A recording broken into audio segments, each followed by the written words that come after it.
ጠቅላይ ሚኒስትር አብይ አህመድ በጋሞ ዞን ጋጮ ባባና ሌሎች ወረዳዎች በተከሰተው ድንገተኛ የመሬት መንሸራተት አደጋ ሕይወታቸው ላለፈና ለተጎዱ ዜጎች የተሰማቸውን ሐዘን ገለጹ።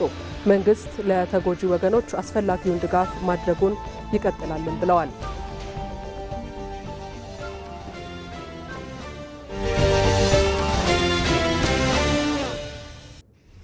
በሱዳን ለነበሩና ወደ ሀገር ቤት ለተመለሱ የህወሓት ተዋጊ ኃይሎች የቀድሞ አባላት በአዋሽ አርባ ጊዜያዊ የዲሞቢላይዜሽን ማዕከል ሲሰጥ የቆየው የተሃድሶ ስልጠና ተጠናቀቀ።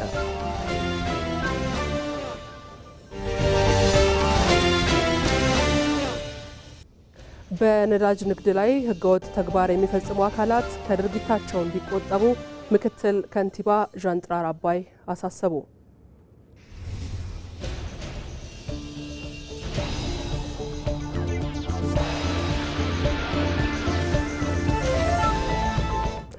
ጤና ይስጥልኝ እንደምን አምሽታችኋል ተመልካቾች። 2 ሰዓት ሆኗል። ከኢትዮጵያ ቴሌቪዥን የቅዳሜ ምሽት ዜናዎችን ይዘን ቀርበናል። መቅደላይ ደረጀ ነኝ። አብራችሁን ቆዩ።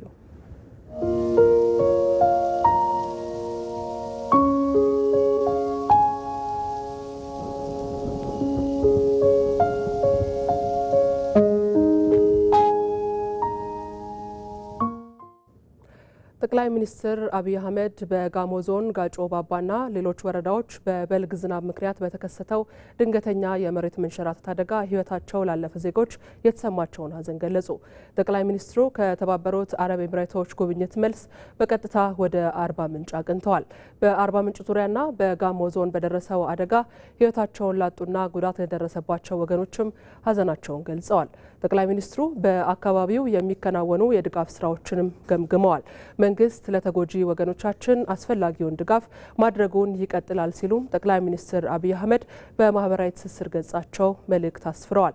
ችግሩን በዘላቂነት ለመፍታት እንዲቻል ተገቢው ጥናትና ስራ መከናወን አለበት፣ የጥንቃቄ ተግባራትም አስፈላጊ ናቸው ብለዋል። በመልእክታቸው ለቀናት የዘለቀው ከባድ ዝናብን ተከትሎ በአካባቢው የተከሰተው ጎርፍ፣ የመሬት መንሸራተት አደጋ የዜጎችን ሕይወት ቀጥፏል፣ በንብረት ላይም ጉዳት አድርሷል።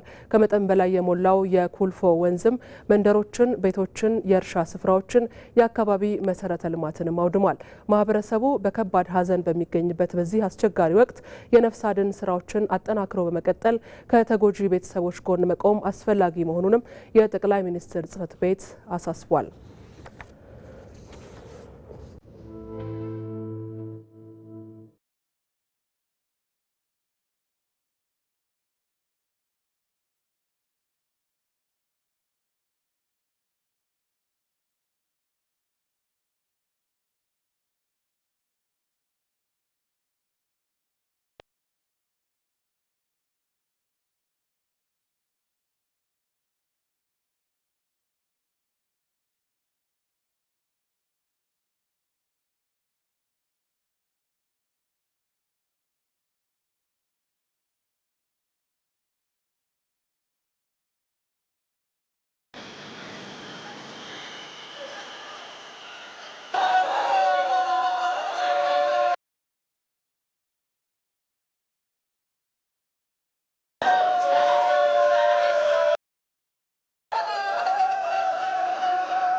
የደረሰውን ወቅታዊ ቀውስ ለመሻገር የሚያስችል ሰብአዊ ድጋፍ እንዲደረግላቸው በጋሞ ዞን የመሬት መንሸራተት አደጋ ጉዳት የደረሰባቸው ወገኖች ጠይቀዋል። የተለያዩ ድጋፎችም እየተደረጉ ይገኛሉ።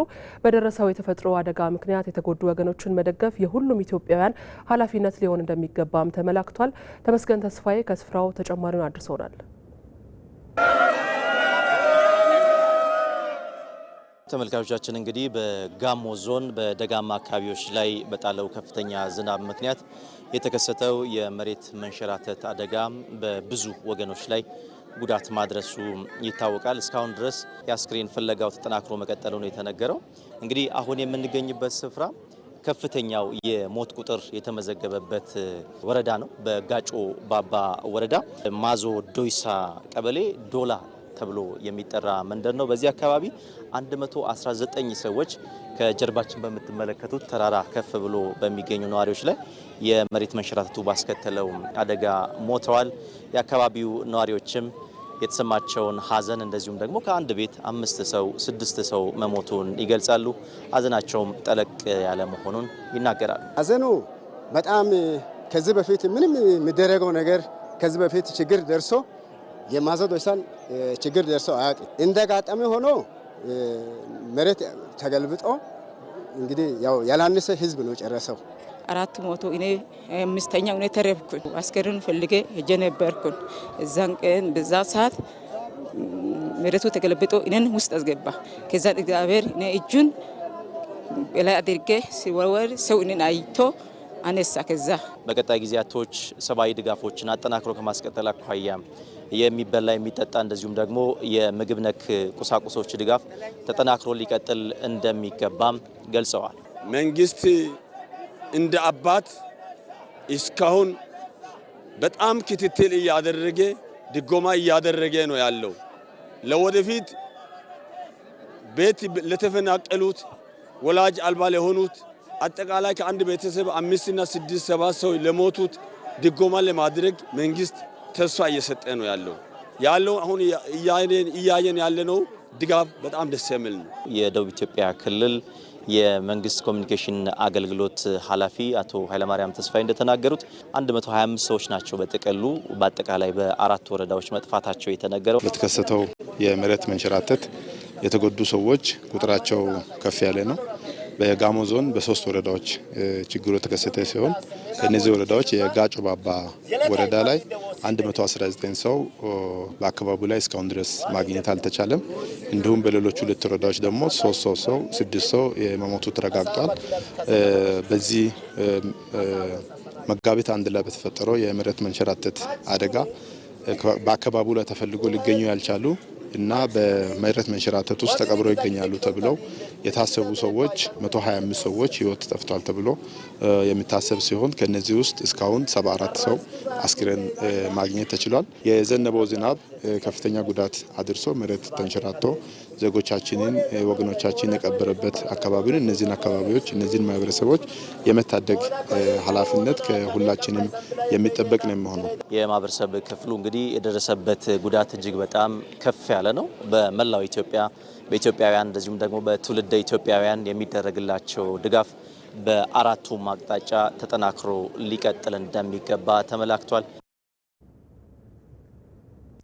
በጋሞ ዞን በመሬት መንሸራተት አደጋ የተጎዱ ወገኖችን ለመደገፍ በሚደረገው ጥረት የበኩላቸውን ድርሻ ለመወጣት ዝግጁ መሆናቸውን በመጀመሪያ ዙር ድጋፍ የተሳተፉ የግል ባለሀብቶችና አርቲስቶች ተናግረዋል። የክልሉ አደጋ ስጋት ስራ አመራር ኮሚሽን በበኩሉ ተጨማሪ ጉዳት እንዳይደርስ ዜጎችን ከስጋት ቀጣና ለማውጣት ቅድመ ዝግጅት ስራ እየተከናወነ መሆኑንም አሳውቋል። የተጎዱ ወገኖችን መልሶ ለማቋቋም የሚደረገው ጥረት ከፍተኛ ሀብት የሚፈልግ በመሆኑ የተጀመረው ሰብአዊ ድጋፍ ተጠናክሮ ሊቀጥል እንደሚገባም ተጠይቋል።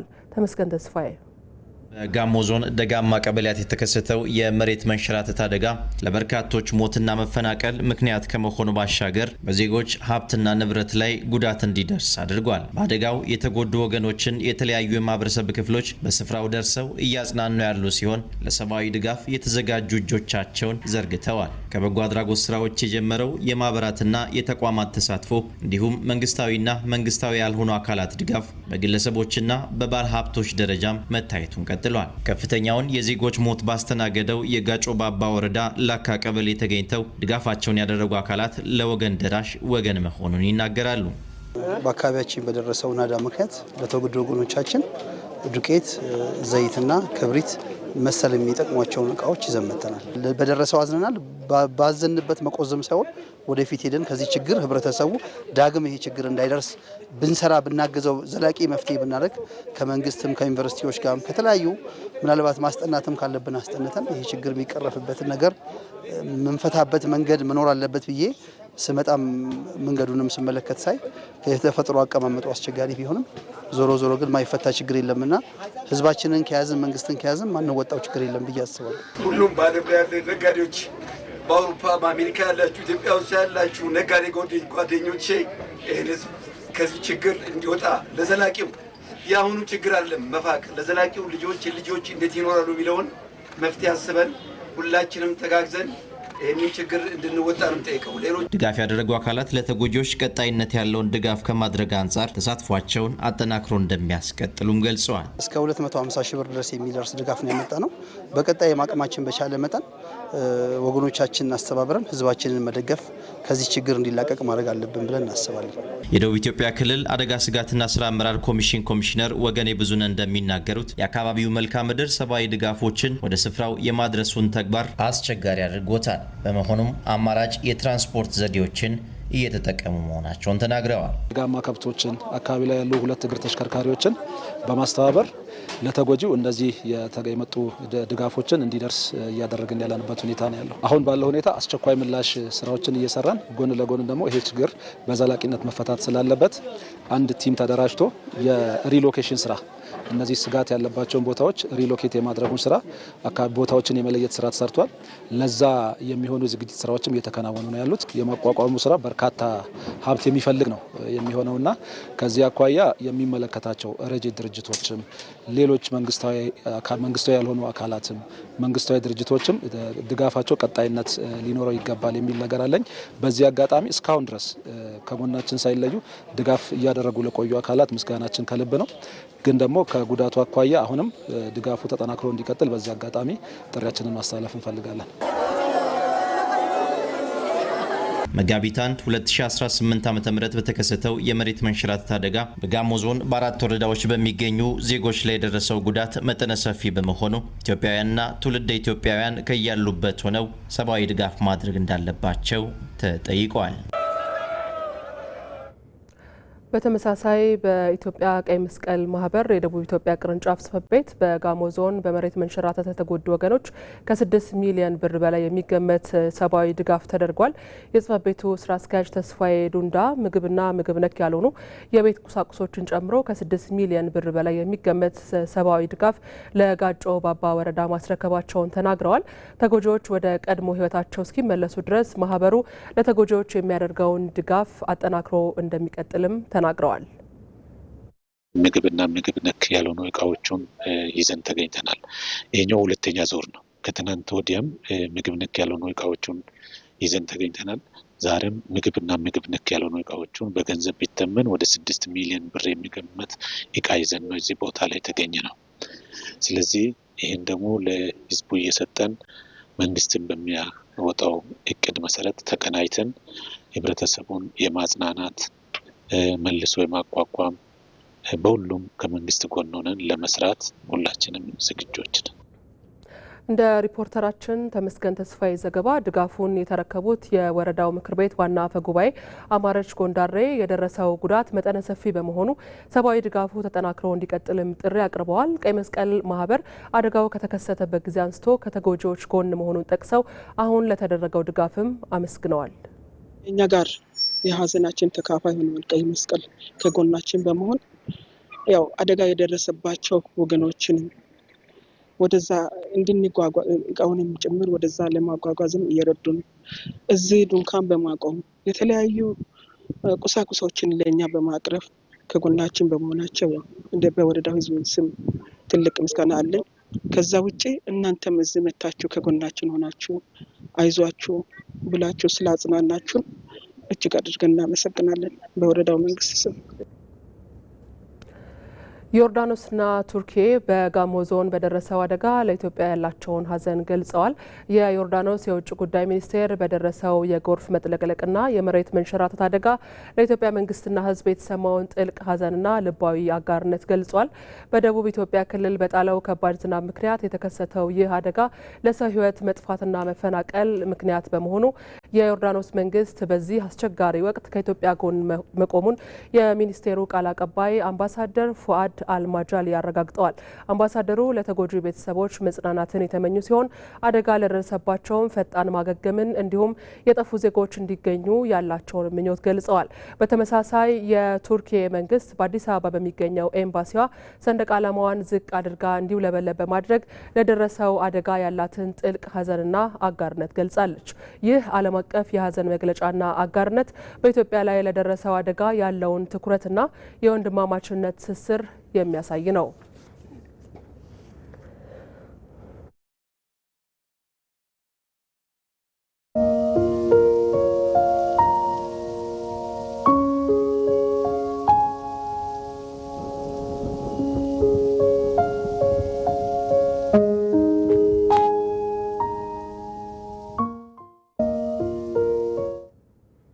ዜናዎቻችን እንደቀጠሉ ናቸው። ወደ ሌሎች ዜናዎች እናልፋለን።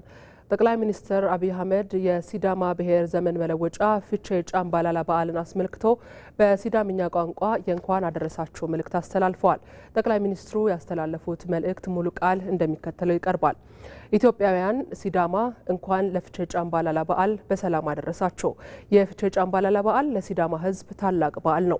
ይህ በዓል በውስጡ በያዛቸው የፍቅር፣ የአንድነት፣ የተፈጥሮና የአካባቢ ጥበቃ እሴቶች ምክንያት በዩኔስኮ የተመዘገበ ታላቅ በዓል ነው። ፊቼ ጫምባላላ የሲዳማ አባቶች የጨረቃና የከዋክብት ዑደትን የፀሐይና የመሬት ሽክርክሪት በማጤን በትልቅ እውቀትና ጥበቃ ለዚህ ትውልድ ያስተላለፉት በዓል ነው። የቀድሞ አባቶች ትልቅ ዋጋ ከፍለው ለዚህ ትውልድ ያስተላለፉትን ፊቼ ጫምባላላ የአሁኑ ትውልድም በሚገባ ሊንከባከበው ሊይዘውና ለሌሎች ሕዝቦች ሊያስተዋውቀው ይገባዋል። የፊቼ በዓልን ከማስተዋወቅ ባለፈ የምንኖረው ሊሆን እንደሚገባም መዘንገት አይገባም። የዘንድሮውን ፊቼ ጫምባላላ በዓል የሲዳማ ሕዝብ ከሌሎች የኢትዮጵያ ሕዝቦች ጋር በሚያከብሩበት ወቅት የፊቼ ጫምባላላ እሴቶች መዋደድ፣ አንድነት፣ ሰላም፣ የአካባቢና የተፈጥሮ ጥበቃ፣ የዲሞክራሲና የመከባበር እሴቶችን በማሳየት መሆን እንደሚገባ መልእክት አስተላልፋለሁ። በድጋሚ እንኳን ለፊቼ ጫምባላላ በዓል በሰላም አደረሳችሁ።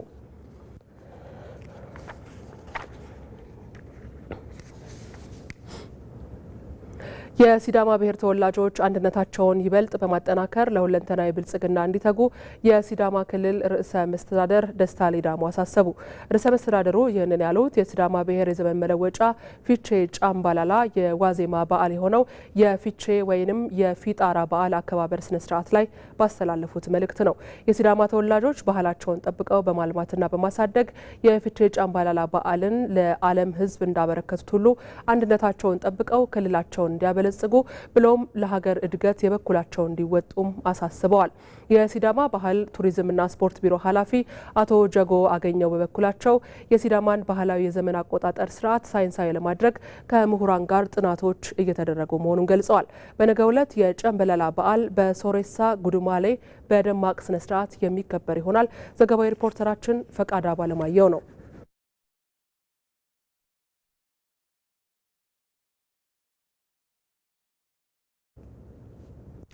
በዚሁ ጉዳይ ላይ ደግሞ ተጨማሪ መረጃዎችን ሊሰጠን ሌላኛው ሪፖርተራችን ዮሐንስ አበረ ከሐዋሳ በቀጥታ መስመራችን ላይ ይገኛል።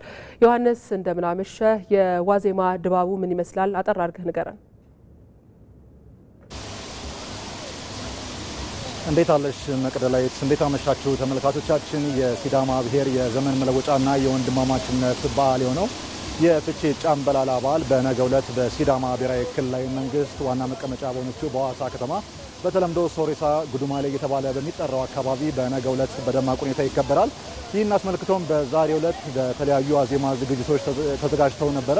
በዚህ ዝግጅት ላይ የሲዳማ ክልል ርዕሰ መስተዳድር አቶ ደስታ ሌዳሞ፣ የፕላንና ልማት ሚኒስትሯ ዶክተር ፍጹም አስፋ፣ የሐዋሳ ከተማ ከንቲባ አቶ ጥራቱ በየነ ጨምሮ ከፍተኛ የመንግስትና የክልል ባለስልጣናት ተገኝተዋል። ከዚህ ባሻገር እንደዚሁም ጥሪ የተደረገላቸው እንግዶች፣ የክልሉ ነዋሪዎች፣ የሀገር ሽማግሌዎችና ምሁራን በዚሁ የዋዜማ የፍቼ በዓል ላይ ተገኝተው ሲምፖዚየሙን ተካፍለዋል። እንግዲህ በዛሬው ዕለት በዋዜማ የፍቼ ጫምበላላ ዋዜማ በዛሬው ዕለት የተከበረው የፍቼ እየተባለ የሚጠራው በሲዳማ ሕዝብ ዘንድ ትልቅ ቦታ የሚሰጠው የአብሮነት የመከባበርና የመቻቻል በዓል ነው። በተለይም የዋዜማውን ለየት የሚያደርገው የአለፈውን ዓመት ሸኝተው አዲሱን ዓመት የሚቀበሉበት ሁሉቃ የተባለ ስርዓት አላቸው። ከዚህ ባሻገር እንደዚሁም በዛሬው ዕለት ወይም ከዚህ ቀደም ባለፈው ዓመት የተጣሉ የተቆራረጡ ቁርሾ የነበረባቸው ሰዎች ያንን ሽረው ቂማቸውን አጥፍተው አዲሱን ዓመት በሰላም በደስታ ለመቀበል የሚዘጋጁበት የዋዜማ በዓል ነው። ከዚህ ባሻገር እንግዲህ ይህንን የፍቼ ጫምበላላ በዓልን ልዩ የሚያደርገው የዘመን አቆጣጠር ሂደቱ ነው። ያው እንግዲህ ይህ የሲዳማ ዘመን መለወጫ ፍቼ ጫምበላላ ታሪካዊ ዳራው ረጅም ነው፣ ከጥንት የመጣ ነው። በተለይም ደግሞ አያንቶች እየተባሉ የሚጠሩት የሲዳማ አባቶች የሀገር ሽማግሌዎች የከዋክብትና የጨረቃን ዑደት አይተው በመመልከትና በማንበብ ያንን አዲስን ዓመት የሚከበርበትን ቀን ይወስናሉ ማለት ነው። ሌላው በሲዳማ ብሔር ዘንድ የዛሬው ቀን እንኳን ሰው ይቅርና እንስሳቶች ሆነ እጽዋት ተከብረው ሳይነኩ የሚውልበት ነው። ለዚህም ማሳያ የሆን ዘንድ ከብቶች ሆነ የትኛውም እንስሳ በዛሬው ቀን አይታረድም፣ አይነካም፣ እንዲሁም እጽዋቶችም አይቆረጡም። ይህ የሚያመላክተው ምንድነው? የበዓሉ ዋዜማን በሰላም በደስታ ሁሉም እንኳን የሰው ልጅ ይቅርና ሌላውም ሊያከብረው እንደሚገባ ነው።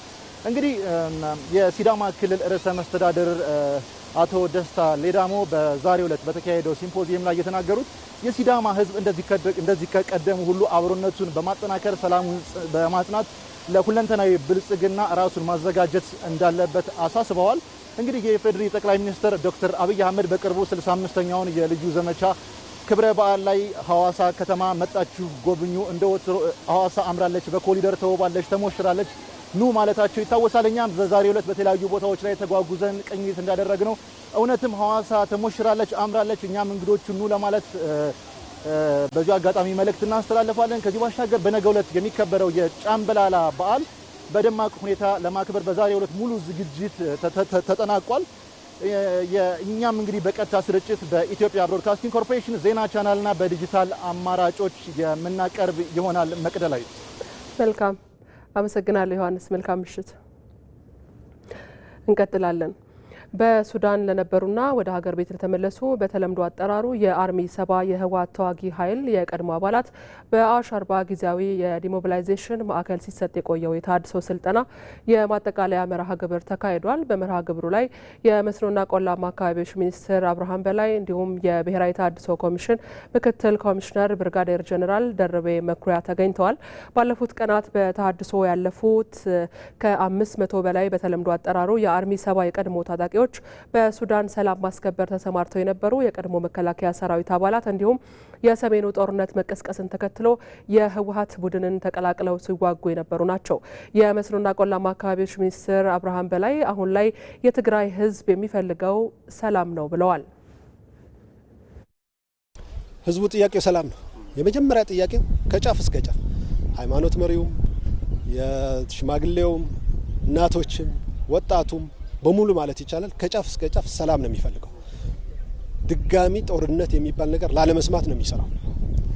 ይሄ የህዝቡ ፍላጎት ነው። የህዝቡ ጥያቄም ሰላም አጽኑልን ነው፣ ወደ ግጭት እንዳንገባ አድርጉን ነው። እነዚህ ወደ ጽንፍ እየወሰዱ ያሉ እዛ ሁነው የሚንቀሳቀሱ ተላላኪ የሻዕቢያም ሁነው እየሰሩ ያሉ አካላት አስቁሟቸው። እነሱም እየመከሩ ነው፣ እነሱም ተው እያሉ ነው።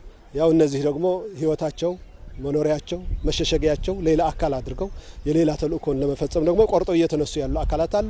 እነሱ ህዝቡ አይፈልጋቸው ከእናንተ ጋር እንሆንም እያለ ነው ያለው። የሚፈርሰውም ጥሏቸው እየወጣ ነው። የተደራጅተው እነሱን የሚቃወምም ለመታገል እየተደራጀ ነው። ስለዚህ አብዛኛው ማለት ይቻላል የነዚህን አጀንዳ የሚቀበል አይደለም። እንደ ሪፖርተራችን ወንደሰን አፈወርቅ ዘገባ የብሔራዊ ተሃድሶ ኮሚሽን ምክትል ኮሚሽነር ብርጋዴር ጀኔራል ደርቤ መኩሪያ በበኩላቸው በተሃድሶ ሂደቱ ያለፉ የቀድሞ ታጣቂዎች ለዘላቂ ሰላም መስራት እንደሚገባቸውም አሳስበዋል። ከነሱ የሚጠበቀው እንግዲህ የመጀመሪያ ለሰላም ኮሚትድ መሆን ነው። ኮዝ አለኝ ብሎ በየትኛው መንገድ ጠበንጃ አንስቶ የሚታገል ሰው አለ። ይሄ ሰው በሰላም ፍላጎቴን አስፈጽማለሁ ብሎ እስካመነ ድረስና ወደ ሰላም እስከመጣ ድረስ ቃሉን ማክበር አለበት። መንግስትም ከካዝና አውጥቶ ገንዘብ በጀት መድቦ ይሄን ተሃድሶ ስልጠና የሚሰጠው በዲዲአር እንዲያልፉ መልሰው እንዲቋቋሙ የሚያደርገው በአሁኑ ሰዓት ሀገሪቱ ገንዘብ ኑሯት አይደለም። ከምንም በላይ ግን ሰላም ይቀድማል። እነዚህ ወጣቶች የሰላም አካል ሲሆኑ አገር ይረጋጋል። ራሳቸውም የሰላም የልማት ኃይል ይሆናሉ። በሚል ተስፋና እምነት ስለሆነ በገቡት ቃል መሰረት ችግሩን ተቋቁሞ ለዘላቂ ሰላም ለዘላቂ ሰላም መስራት ይጠበቃል። ይሄንንም አይታችኋል። በአቋም መግለጫቸው በደንብ አንጸባርቀውታል። እኛም እንደ ብሔራዊ ተሃድሶ ኮሚሽን እንከታተላቸዋለን፣ እንደግፋቸዋለን።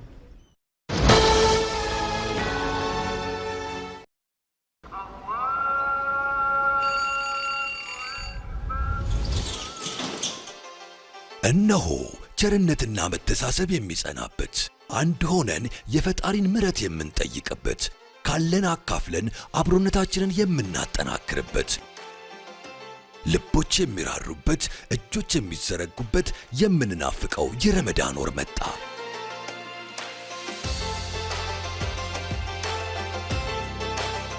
የኢትዮጵያ ንግድ ባንክ ለመላው የእስልምና እምነት ተከታዮች እንኳን ለታላቁ የረመዳን ወር በሰላም አደረሳችሁ እያለ ባንካችን ባቀረበላችሁ የዘካ ተቀማጭ ሂሳብ ውስጥ ለይተው ያስቀመጡትን ዘካ ለግለሰቦችም ሆነ ለበጎ አድራጎት ድርጅቶች እንዲተላለፍ ሲያዙን በታማኝነት እናደርስሎታለን። እርሶም የዘካ ተቀማጭ ሂሳብን በመክፈት ግዴታውን ያለ ድካም ይወጡ። ረመዳን ሙባረክ። ሲቢኢ ኑር የተሟላ ከወለድ ነፃ የባንክ አገልግሎት። የኢትዮጵያ ንግድ ባንክ ሁሌም የሚተማመኑበት ባንክ። የቅዳሜ ምሽት ዜናዎቻችን እንደቀጠሉ ናቸው። ሰውን ለመርዳት ሰው መሆን በቂ ነው በሚል መርህ ላለፉት ዓመታት የብዙዎችን ሕይወት በበጎነት ሲቀይር የቆየው መቄዶንያ የአረጋውያንና የአእምሮ ህሙማን ማዕከል በጎዳና ላይ የሚገኙ ተጨማሪ 20 ሺህ ወገኖችን ለመርዳት የሚያስችለውን ግዙፍ ህንፃ በማስገንባት ላይ ይገኛል። በደጋግ ኢትዮጵያውያን እየተገነባ የሚገኘውን ይህን ህንፃ ለማጠናቀቅና የማዕከሉን ፍላጎት ለማሟላት የገቢ ማሰባሰቢያ መርሃ ግብር መጋቢት 6 ይጀምራል። የኢሚግሬሽንና ዜግነት አገልግሎት በመቄዶንያ የአረጋውያንና የአእምሮ ህሙማን መርጃ ማዕከል በመገኘት የ5 ሚሊዮን ብር ድጋፍና የማዕድ ማጋራትን አከናውኗል። የአገልግሎቱ ዋና ዳይሬክተር ሰላማዊት ዳዊት ለማዕከሉ የሚደረገው ድጋፍ ተጠናክሮ ሊቀጥል ይገባል ብለዋል።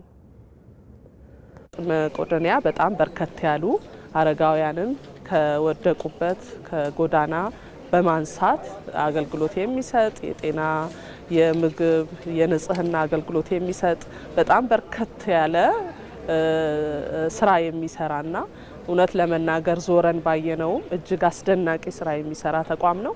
ስለዚህ ድጋፍ ያስፈልገዋል ማለት ነው። ይሄንን ድጋፍ እንድናደርግ ያነሳሳን መነሻችን የቀረጽነው ስትራቴጂ ቢሆንም እንደ ሰው ሁሉም ሰው በግልም በተቋምም መደገፍ ያለበት ተቋም ስለሆነ መቄዶንያ ያንን ከማድረግ አኳያ የተነሳስተን ያደረግነው ነው ማለት ነው። የዛሬው በተቋማችን ይሄ መጀመሪያ አይደለም፣ እንቀጥላለን። በሚያዘጋጁልን የገንዘብ ማሰባሰቢያ ሜካኒዝም ሰራተኞቻችን እንዲሳተፉ ስናደርግ ቆይተናል። ደንበኞቻችን እንዲያግዙም የበኩላችንን ድጋፍ እያደረግን እንቀጥላለን። ሪፖርተራችን ሄለን ተስፋዬ እንደዘገበችው የኢሚግሬሽንና ዜግነት አገልግሎት እንደ ተቋም ማህበራዊ ግዴታን መወጣት የስራው አንድ አካል አድርጎ እየተገበረ መሆኑን ዋና ዳይሬክተሯ ጠቁመዋል። የኢሚግሬሽንና ዜግነት አገልግሎት ለረዥም ጊዜ እስከ 2 ዓመት አካባቢ ይመስለኛል የሪፎርም ስራ ሲሰራ ቆይቷል። አንዱ ከሪፎርሙ ፒላር አንዱ ምንድነው? የሶሻል የሶሻል ሪስፖንሲቢሊቲን መወጣት አለበት ማንኛውም ተቋም።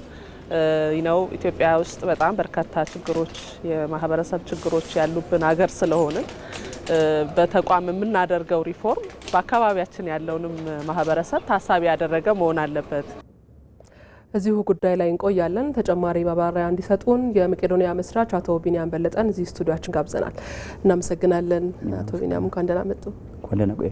እሺ፣ ነገ የሚጀምረው የገቢ ማሰባሰቢያ አላማው ምንድነው? መርሃ ግብሩ ሲጠናቀቅ ለማሳካት ያቀዳችሁትስ ምንድነው የሚለውን ይንገሩን። በጣም አመሰግናለሁ። በዚህ አጋጣሚ በጎፋ ዞን በደረሰው አደጋ መቄዶንያ በጣም ማዘናችንን እንገልጻለን። ጋሞ ዞን እና ሁሉም የበኩሉን አስተዋጽኦ ማድረግ አለበት። እኛም እንደ መቄዶንያ የምንችለው እናደርጋለን። እንደራሳችን ማየት አለብን። ቤተሰቦቻችን ቢሞቱብን ቢፈናቀሉብን መንፈሳዊ ግዴታችንን በዚህ አጋጣሚ እንድንወጣ ጥሪ ያቀርባለሁ። ቅድም ወይዘሮ ሰላማዊት ሲናገሩ አይቻለሁና ኢሚግሬሽንና ዜግነት ጉዳዮች ዛሬ በመቄዶንያ ማዕከል መጥተው ያደረጉት ትልቅ ድጋፍ እጅግ አድርጌ አመሰግናለሁ። እግዚአብሔር ይስጥልን። ከዚህ በፊት የሚያግዙ ናቸው። ወይዘሮ ሰላማዊትን፣ ኃላፊዎችን፣ መስሪያ ቤቱን በጣም እናመሰግናለን። በቅርቡም እንደውም አርቲፊሻል ኢንተለጀንስ እንደዚሁ የ1 ሚሊዮን ድጋፍ አድርገዋል። ሌሎችም የመንግስት መስሪያ ቤቶች በዚህ አጋጣሚ የሚያደርጉልን ድጋፍ ከልብ እያመሰገንኩኝ እንግዲህ መጋቢት 6 ነገ ነው። ነገ ከ10 ሰዓት ጀምሮ ፕሮግራሙ በመቄዶንያ ዩቲዩብ እና በሁሉም በብዙ ዩቲዩቦች በኢቲቪ ጨምሮ በኢቢሲ ይተላለፋል። የፕሮግራሙ ዓላማ ምንድነው? እንግዲህ ባለፈው እንደምታሰቡት መቅደላዊት በሰይፉ ፋንታውን አስተባባሪነት የዛሬ ዓመት ትልቅ የገቢ ማሰባሰቢያ አድርገን ነበረ። ከዛ ፕሮግራም በኋላ ብዙ ለውጦች በመቄዶንያ ያሉ በ12 ቅርንጫፎች ከፍተናል፣ በጣም ብዙ ቦታዎች። ከዛ ደግሞ የተገልጋዮች ቁጥርም ወደ 9000 ደርሷል። የተጀመረው ህንጻ አዲስ አበባ የፊኒሽንግ እቃዎች፣ ፈርኒቸር፣ የባኞ ቤት እቃ ሟልተናል። በየክልሉም ወደ 14 ቦታዎች ግንባታዎች አሉ። ላሊበላ፣ ቀብሪ ዳሃር፣ ሻሸመኔ በርካታ ቦታዎችና እነዛንም እየሰራን ነውና አሁን ደግሞ እናደርገው የገቢ ማሰባሰቢያ አዲስ አበባ ያለውን ህንጻ ለመጨረስ የመጨረሻ ፈንድሬዚንግ ነው። በየክልሉም የተጀመሩ ህንጻዎችን ለማጠናቀቅ በተለይ አዲስ አበባውን የመጨረሻ ፈንድሬዚንግ ለማድረግ ነው። እንግዲህ መቄዶንያ በቀን ከ3 ሚሊዮን ብር በላይ ወጪ ያለው ቋሚ ገቢ የሌለው ድርጅት ነው እና ሰዎች የመንግስትም የግልም ተቋሞች ህብረተሰቡ ሁሉም ተማሪዎች ሳይቀሩ በጉልበት በገንዘብ የሚያግዙት ነው። በመንግስት በኩልም ጥሩ ድጋፍ ነው። በህብረተሰቡም በሃይማኖት አባቶች በተለይ ድጋፍ ያደርጋሉ። ዶክተር አብይም የዛሬ 6-7 ዓመት ማዕከሉን ጎብኝተው እንደውም የገቢ ማሰባሰቢያ አድርገው በጣም የማይረሳ ነገር አድርገውልናል። ወደ 22 የመንግስት የልማት ድርጅቶችን አስተባብረው ወደ 40 ሚሊዮን ብር ድጋፍ አድርገውልናል። እሳቸውንም በዚህ አጋጣሚ ማመስገን እወዳለሁ። አሁንም በሚኖረው የገቢ ማሰባሰቢያ የኩላቸውን አስተዋጽኦ እንደሚያደርጉ ጥርጥር የለኝም። ከዛ ውጪ ሚኒስትሮች፣ ከንቲባ አዳነች አቤቤ፣ የክልል ፕሬዚዳንቶች፣ የልማት ድርጅቶች መንግስት እያደረጉት ያለው ድጋፍ በጣም ጥሩ ነው። የሚወገዱ እቃዎች፣ የቆዩ የተቀመጡ ንብረቶች ምሳ በማብላት በሙያ በመስሪያ ቤቱ ሰርቪስ እያገዙን ነውና ህብረተሰቡ ደግሞ ቅድም እንደተገለጸው ሰውን ለመርዳት ሰሞን በቂ ነው የሚለው ሁሉም ሰው በተለይ እንደ እውነት ለመናገር ምንም ገንዘብ የሌላቸው ድሆች ሰዎች ናቸው እንደውም የበለጠ አስተዋጽኦ እግዚአብሔር በድሆች ላይ አድርጎ እየሰራን ያለውና እግዚአብሔር የሚሰራበት በረከት ያለበት ቦታ ነው መቄዶንያ እና በየቀኑ እድገት የሚያመጣ ሰዎች እስካሁን የረዱ ሰዎች ደስ ሊላቸው ይገባል። እውነት ለመናገር በ40 ሰው የተጀመረ ድርጅት ዛሬ በየቀኑ ሰው እየገባ በየወሩ አዳዲስ ብራንች እየተከፈተ ነው ያለው። በትንሽ ወጪ 3% አስተዳደራዊ ወጪ እንደ እውነት ለመናገር መቄዶንያ 9000 ሰው ማለት ቀላል አይደለም። 9000 በሽተኞች ናቸው። አልጋ ቁራኛ ሰው ነው መቄዶንያ የሚረዳውና የአእምሮ ህሙማን ናቸው። በቀን 2 ኮስተር ባስ ሐኪም ቤት ይሄዳል። ያም አንሶ 2 ሚኒባስ እየጨመርን በየቀኑ ብዙ በሽተኞች እየተረዱ ነው ያሉት። ሰዎች ከአልጋ ቁራኛነት ደግሞ እየዳኑ ነው። የሚገርምሽ ትላንት አልጋ ላይ የነበሩ ዛሬ መሄድ የሚችሉ ሰዎች እና ሰዎች እርዳታ እንግዲህ እንደዚህ ነው የሚያደርገው። ጎዳና ያሉ ሰዎች በጥሩ ሁኔታ እየኖሩ ነው። ጎዳና ኑሮ ከባድ ነው። ክረምት ላይ ሰዎች ይሞታሉ። ሲስተማው ሐኪም ቤት የሚወስዳቸው የለም። ሴቶች ይደፈራሉ። ደግሞ ቀን የሰበሰቧት ይዘረፋሉና መቄዶንያን የሚረዱ ሰዎች እነዚህ ነው የሚያግዙት ማለት ነው። በተለይ አልጋ ቁራኛ ሰዎችን መርዳት ምን ያህል ከፈጣሪ ዋጋ የሚያሰጥ ነገር ነውና እስካሁን የረዳችሁ ደስ ሊላችሁ ይገባል። መቄዶንያ በጣም ብዙ ሰው እየረዳ የተጎዱ ሰዎች እየዳኑ ነው። ቅርንጫፍ በየጊዜው እየተከፈተ ነውና አሁንም ደግሞ በጊዜው በቀጣዩ የበለጠ እንዲያግዙ እንፈልጋለን። ነገ የሚጀመረው የገቢ ማሰባሰቢያ እስከ መቼ ድረስ ነው የሚቆየው? ነገ የሚጀመረው የገቢ ማሰባሰቢያ 10 ሰዓት ይጀመራል።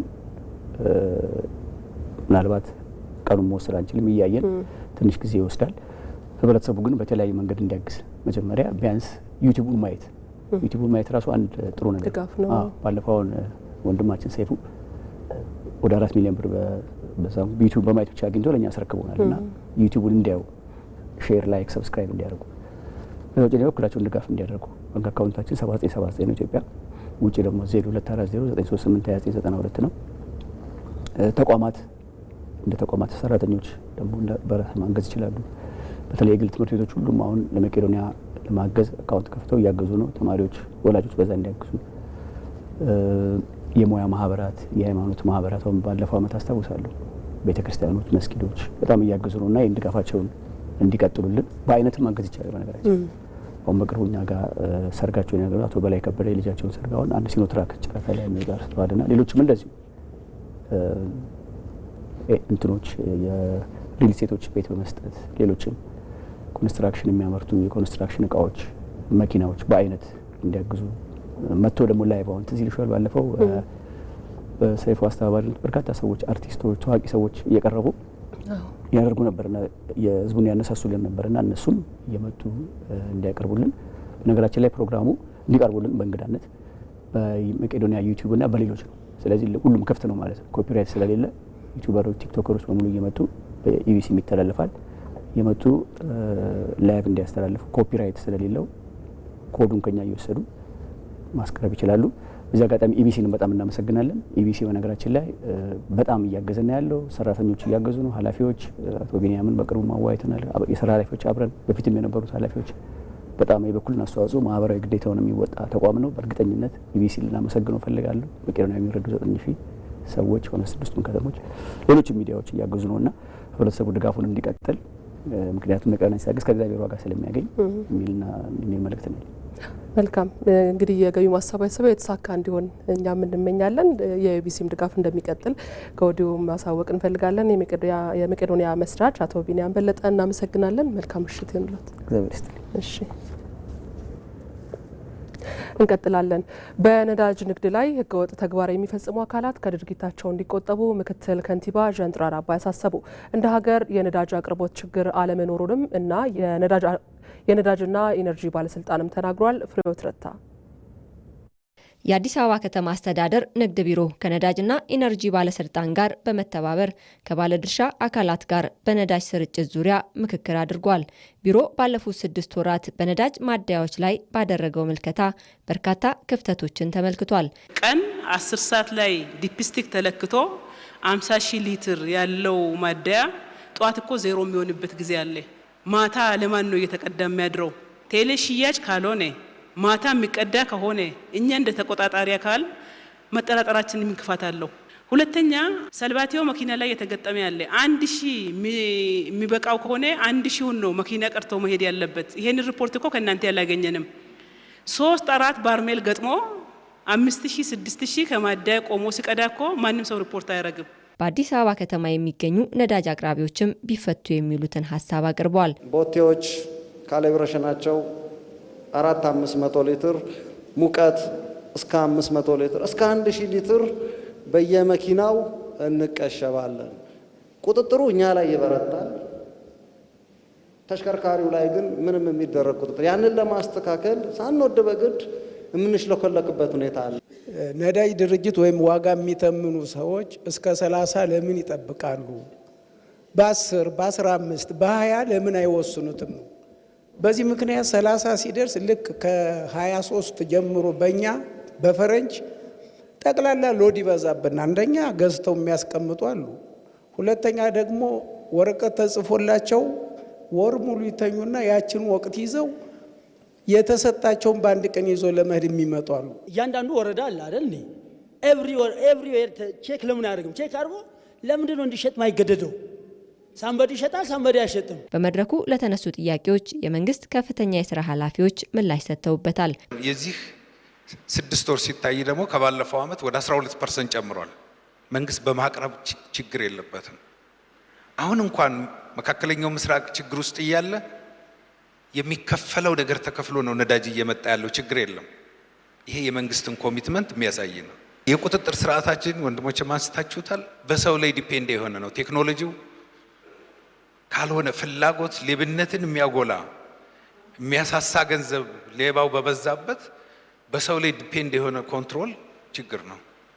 የመካከለኛው ምስራቅ አካባቢ ባለው ሁኔታ ይህንንም ሰበብ በማድረግ ነዳጅ እያለ ነዳጅ የለም፣ ነዳጅ ወደ ገጠር ይዘው ለሚወጡ በተጨማሪ ታንከር እየጫኑ እንዲወጡ በማድረግ ተባባሪ በመሆን ሌሊት ላይ የሚገለበጥን ጊዜ በማራዘም ሌሊት አልሸጥም በሚል ብዙ ምክንያቶችን በመደርደር የሚከናወኑ ህገወጥ ስራዎችን ማስቆም የሁላችን ድርሻ ነው የሚሆነው። በዚህ ላይ ተቆጣጣሪው እጁን አስረዝሞ ገብቶበት ከሆነ ተቆጣጣሪው እጅ ይቆረጣል። እያያችሁ ነው፣ እርምጃ እየተወሰደ ነው።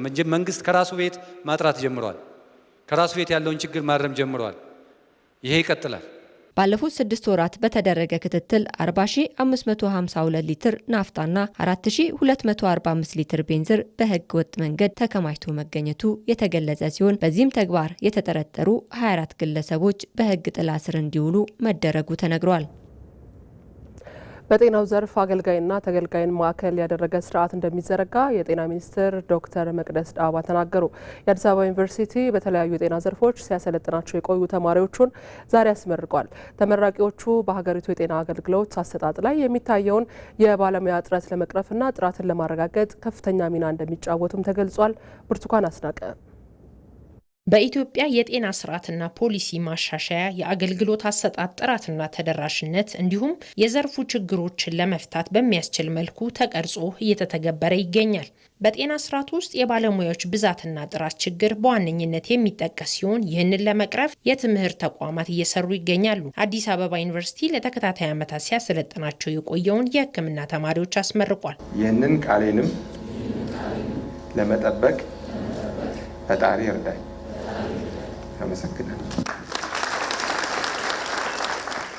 የዓለምን ነባራዊ ሁኔታ ያገናዘበ የጤና ስርዓት እንዲሁም በቴክኖሎጂ የተደገፈ የጤና ዘርፍ ሪፎርምና የፖሊሲ ማሻሻያ እየተተገበረ ባለበት በዚህ ወቅት የከፍተኛ ትምህርት ተቋማትና የተመራቂ ተማሪዎች ሚና የጎላ መሆኑን የጤና ሚኒስትሯ ዶክተር መቅደስ ዳባ ገልጸዋል። ባለፉት 2 ዓመታት ከተሰራው የጤና ስርዓት ፖሊሲ ማሻሻያ ባሻገር የሕክምና ተማሪዎች አገልጋይንና ተገልጋይን ያማከለ የጤና ስርዓት ትግበራን ለመፈጸም ዋነኞቹ መሆናቸውን ዶክተር መቅደስ ጠቁመዋል። እንደ ሀገርም ዛሬ በብዙ አቅጣጫ ላይ ራሳችንን ለመቻል ብዙ ጥረት እያደረግን ነው። አቅማችንን ለማጎልበት፣ ስርዓታችንን ለማዘመን፣ የጤና አገልግሎታችንን ተደራሽነት ለመጨመር፣ ፍትሃዊ ጥራት ያለው የጤና አገልግሎት ለመስራት ብዙ ጥረት እየተደረገ ነው ያለው። በዚህ ጊዜ ውስጥ ደግሞ የዩኒቨርሲቲዎች ሚና እጅግ ከፍተኛ ነው። የእናንተ የተመራቂዎች ሚና ደግሞ ትልቅ የሚሆን ነው። ፖሊሲዎቻችንን መቃኘት በማስፈለጉ 30 ዓመት የነበረው ፖሊሲያችንን የቀየርንበት ጊዜ ነው። በዚህ 2 ዓመት ውስጥ ፖሊሲን ቀይረናል፣ አዋጆችን አሻሽለናል። ከዚህ በኋላ ደግሞ ዋና ስራችን የሚሆነው አገልጋይንም ተገልጋይንም ያማከለ የጤና ስርዓት መገንባት ነው። ለዚህ ደግሞ ቀኝ እጄ እንደምትሆኑ እርግጠኛ ነኝ። በሕክምና ሙያ በጥርስ ሕክምናና በአንስቴዥያ ትምህርታቸውን በስኬት ያጠናቀቁ 263 ባለሙያዎች የትምህርት አሰጣጥ ጥራትና የተቋማትን አቅም ከማሳየት ባለፈ ለጤና አገልግሎት ፍትሃዊ ተደራሽነትና ጥራት ማደግ የሚያግዙ በመሆኑ የበለጠ ለማፍራት ተጨማሪ ስራዎች እየተከናወኑ መሆኑን የአዲስ አበባ ዩኒቨርሲቲ ተጠባባቂ ፕሬዝዳንት ዶክተር ሳሙኤል ክፍሬ ተናግረዋል። በጤና ዘርፍ የሚሰሩ ስራዎች ያለ ብቁ ትጉህና ርኅሩህ ሙያተኞች ሊሳካ እንደማይችል እናምናለን። ለዚህ እንደ ሀገር የሚሰሩ ስራዎች እንደተጠበቁ ሆነው በሆስፒታሉና በኮሌጃችን ምቹ የመማሪያና መስሪያ ቦታ እንደዚሁም ከባቢ እንዲፈጠር የመክፈል አቅምን ታሳቢ ያደረጉ ተጨማሪ ማበረታቻዎች ከመንግስት ውሳኔዎች በተጨማሪ በጥናት ተመስርተን ወደ ስራ እናስገባ ይሆናል። 98% በላይ በስኬት ማለፋቸው ኮሌጃችንና ሆስፒታሉ ምን አይነት ጠንካራ አቅም እንዳላቸውና ምን ያክል ብቁ ምሩቃንን ለማፍራት የተመቹ እንደሆኑ ማሳያ ናቸው። በመጪው ዓመታት ተጨማሪ አስፈላጊ የስፔሻሊቲና ሰብ ስፔሻሊቲ ፕሮግራሞችን ቀርጸን ወደ ስራ እናስገባ ይሆናል። የጤናው ዘርፍ ዘመናዊ ቴክኖሎጂንና ምርምርን የሚጠይቅ በመሆኑ ባለሙያዎች ራሳቸውን በማብቃት ለጤናው ዘርፍ እድገት የበኩላቸውን አስተዋጽኦ ለማበርከት ቃል ገብተዋል። አብዛኛው ነገር አሁን ላይ በጣም ቴክኖሎጂ ላይ ዲፔንድ እያደረገ ነው ያለውና ሁላችንም ራሳችንን አፕዴት ማድረግ አለብን። ከቴክኖሎጂ ጋር አብረን መሄድ ይጠበቅብናል ብዬ አስባለሁ። ተማርኩትን ያወቅኩትን ከግቢ የወጣሁትን ነገር ለሀገሬ፣ ለህብረተሰቤ፣ ለቤተሰቤ ለማድረግ እሞክራለሁ። የምረቃው ስነ ስርዓት ዩኒቨርሲቲው በጤናው ዘርፍ ብቁ ዜጎችን ለማፍራት የሚያደርገው ተከታታይ ጥረት አካል ሲሆን በዛሬው ዕለት የተመረቁ ባለሙያዎች በቀጥታ ወደ ስራ መሰማራት የሚያስችላቸውን ዝግጅት ማጠናቀቃቸው ተነግሯል። ተመልካቾች የቅዳሜ ምሽት ዜናዎች ተጠናቀዋል። ስለተከታተላችሁ እናመሰግናለን። መቅደላይ ደረጃ ነበር። በሰላም ደሩ።